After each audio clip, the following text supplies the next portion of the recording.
హనుమంతుడికి ఒక భార్య కూడా ఉన్నట్టు కొన్ని పురాణాలలో పేర్కొనబడుతున్నాయి.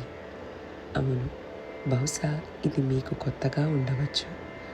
చాలామంది హనుమంతుడు బ్రహ్మచారి అన్న విశ్వాసంతో పెరిగారు. అది నిజమే. కానీ కొన్ని ప్రాంతీయ పురాణాల ప్రకారం హనుమంతుడికి సువచ్చల అనే భార్య ఉన్నట్లు ప్రస్తావనలో ఉంది. ఈ కథ ప్రకారం హనుమంతుడు బాల్యంలోనే మహాశక్తిమంతుడు అయ్యాడు.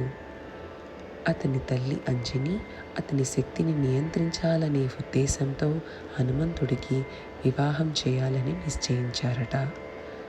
అప్పుడే సువచ్చల అనే వానర వనితకు హనుమంతుడిని ఇచ్చి వివాహం జరిపినట్లు ఒక కథనం. అయితే వాల్మీకి రామాయణం మరియు ప్రధాన శాస్త్రీయ గ్రంథాలలో మాత్రం హనుమంతుడు నిత్య బ్రహ్మచారిగానే చూపబడ్డారు. ఈ కారణంగా ప్రధాన భక్తి మార్గంలో హనుమంతుడిని